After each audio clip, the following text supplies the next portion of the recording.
Sabemos que o Bitcoin e as criptomoedas são um risco gigantesco para o poderio estatal, tanto que a única nação que adotou o Bitcoin como moeda corrente justamente é El Salvador, que não tinha a própria moeda, ele usava o dólar norte-americano. Então para ele faz todo sentido, Bitcoin, uma moeda a mais, uma moeda a menos, não vai fazer uma diferença gigantesca.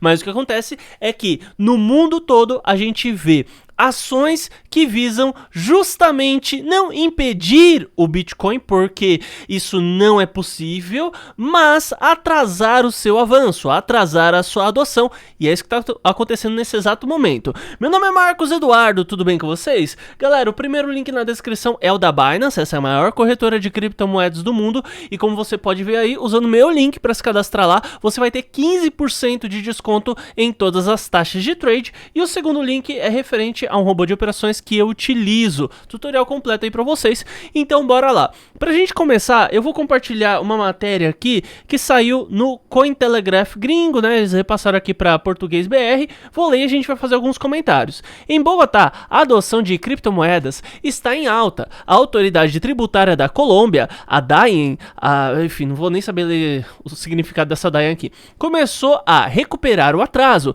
Ela busca tomar medidas especiais para combater os evasores fiscais de criptomoedas. Em uma comunicação divulgada na sexta, a DAIN afirmou que tentaria regular melhor o espaço de criptomoedas e trabalhar para uma Colômbia mais honesta. A declaração admite que o uso de Bitcoin e criptomoeda está crescendo em todo o mundo. Abre aspas.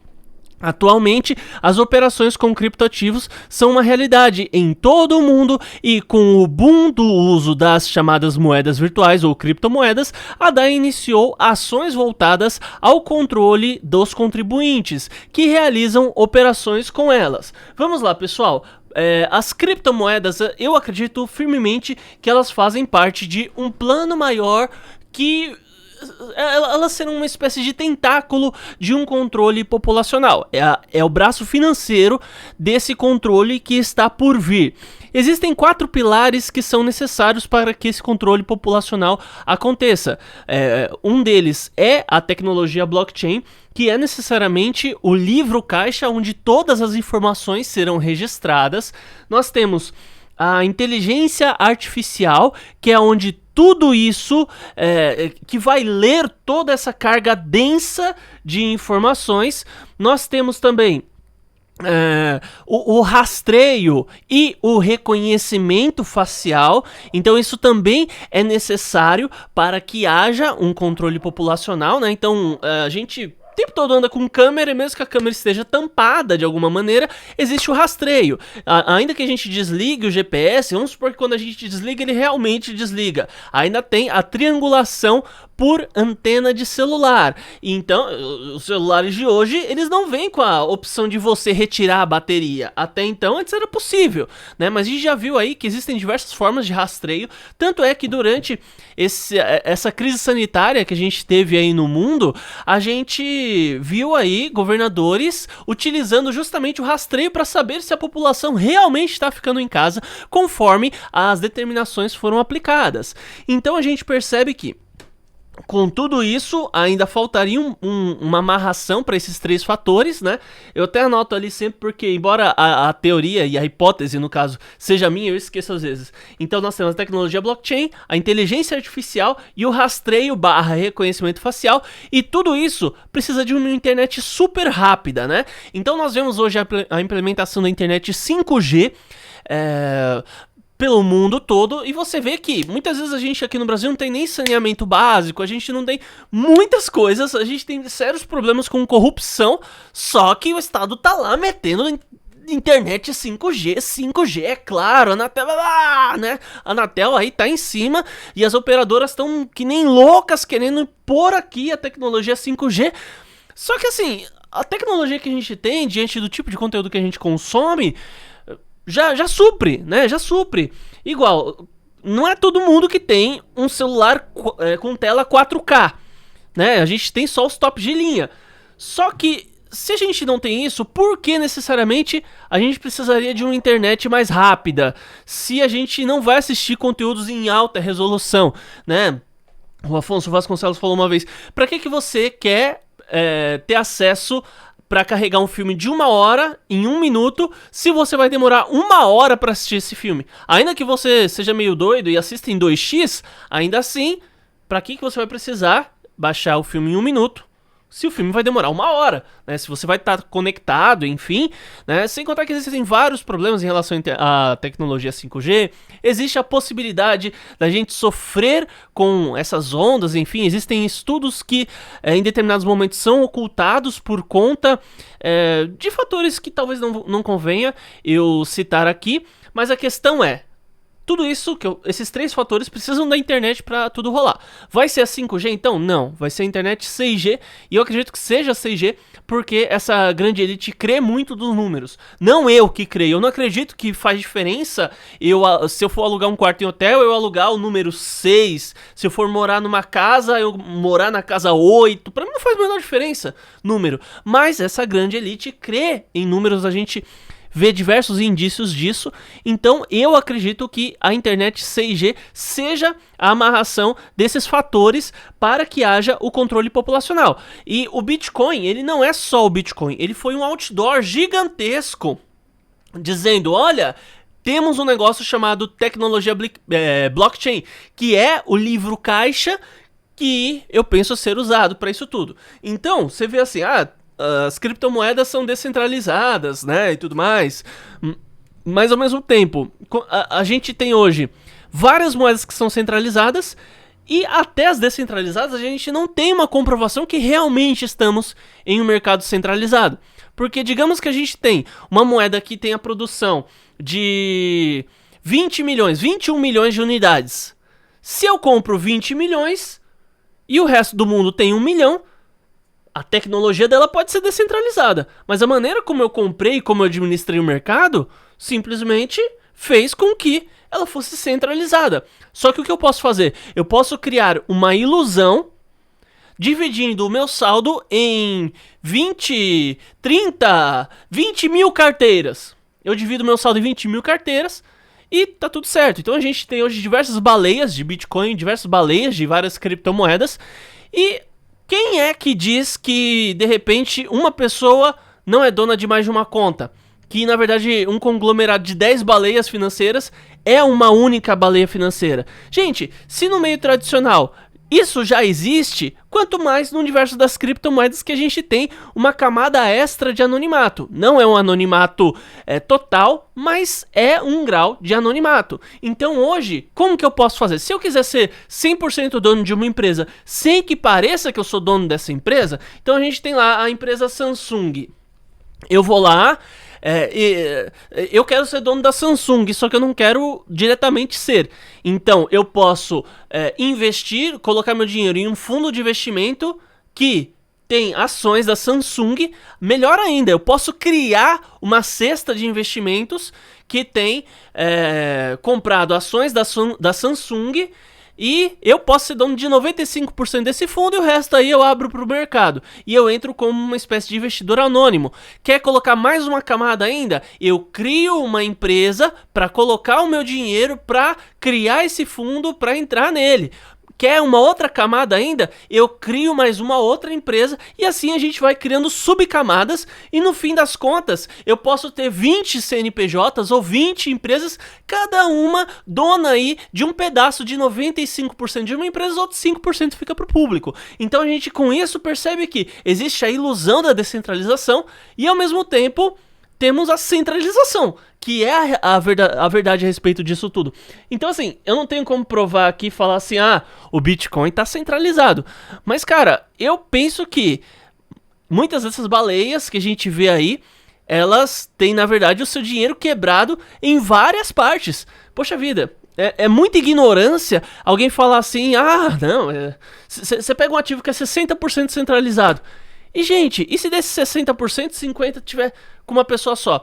E olha, eu vou dizer mais, a pessoa que está controlando tudo isso, ou o grupo que está controlando tudo isso, eles nem precisam necessariamente ter 95% de tudo. Eles podem ter 50%, centralizar 50% de toda a riqueza. Eles já são capazes de fazer um estrago gigantesco ou controlar de uma maneira avassaladora as finanças a nível mundial. Então, o que eu digo pra vocês agora, o Bitcoin e as criptomoedas, eles são uma peça, uma ferramenta de algo maior que será utilizado.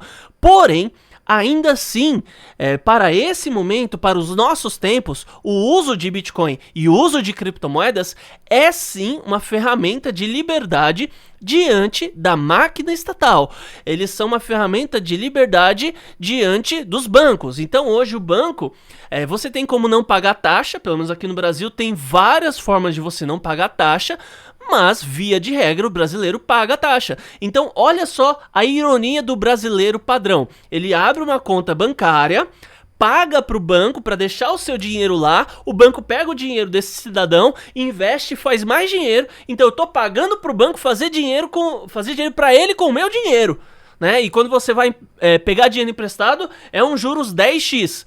Quando você vai emprestar dinheiro do banco, emprestar dinheiro para os bancos, né, CDB, enfim, ou alguma coisa similar, você vai ganhar 0,05 de juros.